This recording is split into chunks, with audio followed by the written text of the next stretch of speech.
عزیز بچوں، آج میں سبق نمبر 11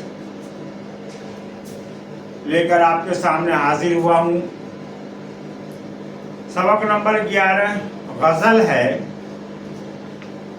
جس کے شاعر شیخ محمد ابراہیم ذوق ہیں، جو 1788 عیسوی میں دہلی میں پیدا ہوئے تھے اور 1854 عیسوی میں ان کا انتقال ہو گیا۔ ذوق کا اصل نام شیخ محمد ابراہیم تھا۔ دہلی میں یہ پیدا ہوئے اور دہلی ہی میں ان کا انتقال بھی ہوا۔ شیخ محمد ابراہیم ذوق ایک سپاہی کے بیٹے تھے۔ انہوں نے باقاعدہ تعلیم تو حاصل نہیں کی تھی، کیونکہ سپاہیوں کا دورہ کبھی یہاں کبھی وہاں ہوتا رہتا ہے، اس لیے ان کا خاندان ایک جگہ رہا نہیں، جس کی وجہ سے ابراہیم ذوق کی تعلیم پر بھی اس کا اثر پڑا۔ لیکن اپنی ذہانت اور اپنی محنت سے علمی صلاحیت پیدا کر لی تھی۔ انسان کے اندر جب کسی چیز کا لگن ہوتا ہے تو اس کے لیے وہ ہر جستجو کرتا ہے۔ چنانچہ ابراہیم ذوق بھی اگرچہ باقاعدہ پڑھے نہیں، لیکن بہت جلد انہوں نے اپنی ذہانت سے اچھی خاصی علمی صلاحیت پیدا کر لی تھی۔ وہ شاہ نصیر کے شاگرد اور بہادر شاہ ظفر کے استاد تھے۔ اتنی علمی صلاحیت انہوں نے پیدا کر لی اور شاہ نصیر سے انہوں نے شاگردی حاصل کی، ان کے سامنے زانو تلمس طے کیا، ان کو اپنا استاد بنایا۔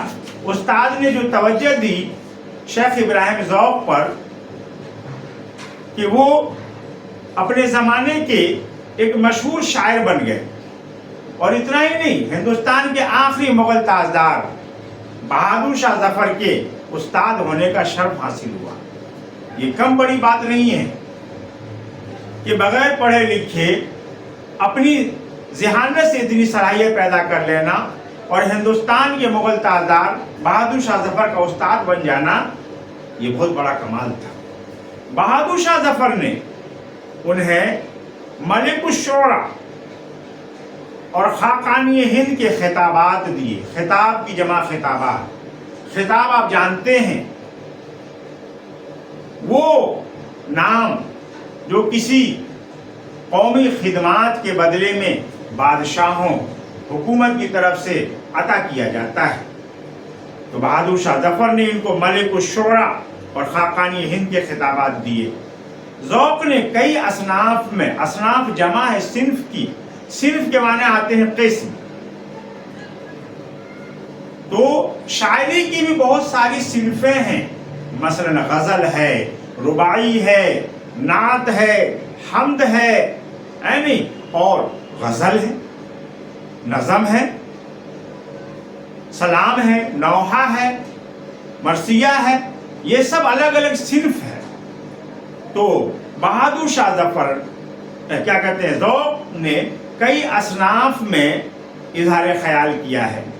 ان کی اصل پہچان جو ہے وہ قصیدہ نگار کی ہے۔ قصیدہ اسے کہتے ہیں جو بادشاہوں کی تعریف میں لکھی جائے۔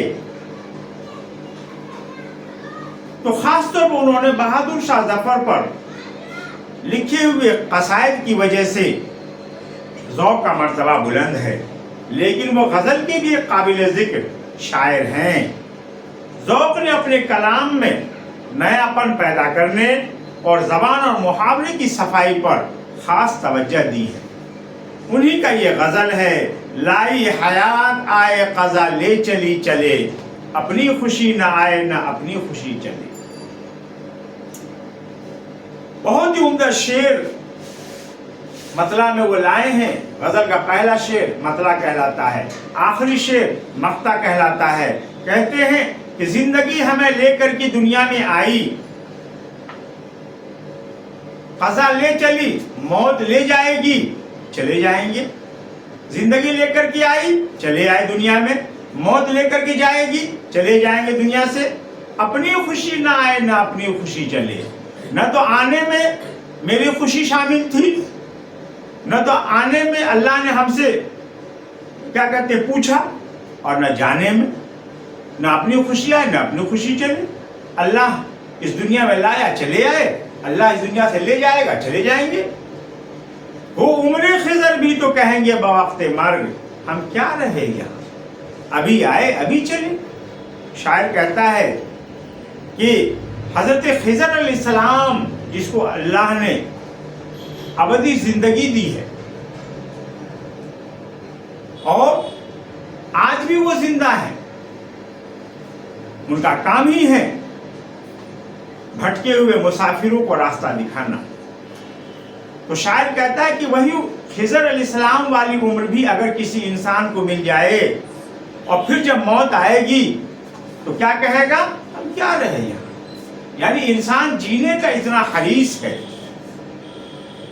جینے کا اتنا لالچی ہے کہ دنیا میں وہ عمر خضر جیسی لمبی عمر بھی گزار لے اور اس کے بعد اگر موت آئے تو وہ یہی کہے ہم کیا رہے یہاں، ابھی آئے اور ابھی چلے.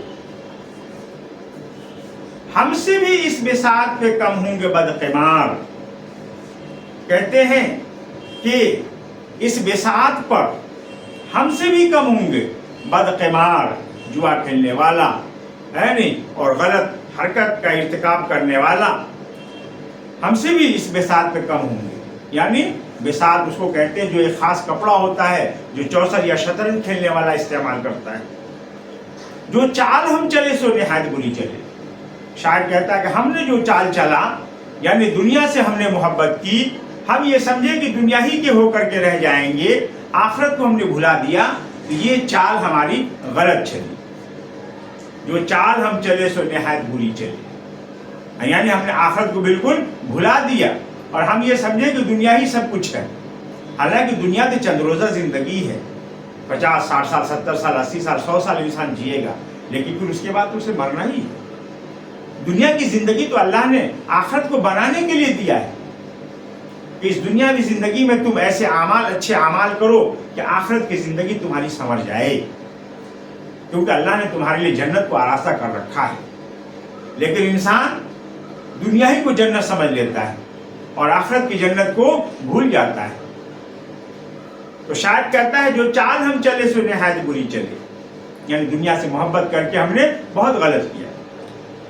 بہتر تو ہے یہی کہ نہ دنیا سے دل لگے. اور شاعر کہتا ہے اچھی بات تو یہی ہے کہ انسان دنیا سے دل نہ لگائے. پر کیا کرے، جو کام نہ بے دل لگی چلے. پر معاملہ یہ ہے کہ اگر دنیا سے دل نہیں لگاتے تب بھی کام نہیں چلنے والا ہے، کیونکہ دنیا میں ہم بھیجے گئے ہیں. دنیا میں انسان کو بہت ساری ضروریات ہیں، ہے نہیں؟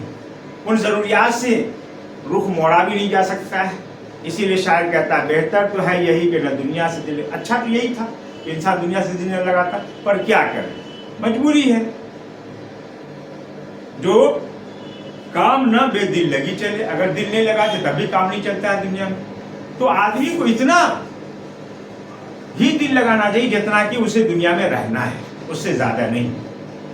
نازا نہ ہو خیرت پہ، جو ہونا ہے ہو وہی. شاعر کہتا ہے کہ اے انسان اپنی عقل پر ناز مت کرو، فخر مت کرو، کیونکہ یہ عقل تو اللہ نے دیا ہے نا، اور تمہارے ساتھ جو ہونا ہے وہ ہو کر کے رہے گا. کیونکہ دانش تیری نہ کچھ میری دانشوری چلے. اللہ کی حکمت کے سامنے نہ تمہاری عقل مندی چلے گی اور نہ میری عقل مندی چلے گی. اللہ کو جو کرنا منظور ہوگا وہ ہو کر کے رہے گا. اس لیے انسان کو کبھی اپنے عقل پر فخر نہیں کرنا چاہیے کہ ہم نے ایسا کیا تو ایسا ہو گیا. نہیں، اللہ تمہارے ساتھ بھلائی کرنا چاہتا تھا اس لیے تمہارے ساتھ بھلا ہوا.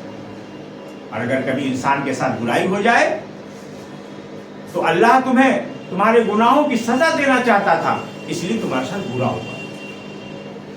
ہے نہیں؟ انسان کی اپنی عقل نہیں کام آتی ہے اللہ کے حکمت کے سامنے. تو شاعر کہتا نازا نہ ہو خیرت پہ، اپنی عقل پر تم گھمنڈ مت کرو. جو ہونا ہے وہی ہو کر کے رہے گا. دانش تیری نہ تیری عقل، دانش میں نہ عقل، نہ تیری عقل، نہ کچھ میری دانش میں، نہ کچھ میری عقل چلے گی. چلے گا تو بس اللہ کا حکم چلے گا، اللہ کی مرضی چلے گی، اور اللہ جس کے ساتھ جیسا کرنا چاہتا ہے ویسا ہو کر کے رہتا ہے.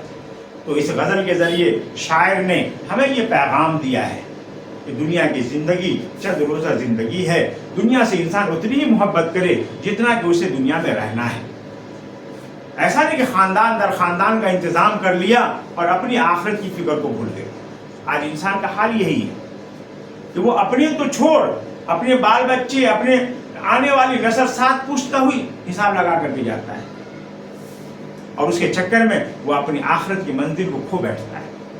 اسی لیے شاعر کہتا ہے بس اتنی محبت کرو دنیا سے جتنا کہ تم کو دنیا میں رہنا ہے، اس سے زیادہ نہیں کرنا ہے. تو یہ غزل سبق نمبر 11 مکمل ہوا.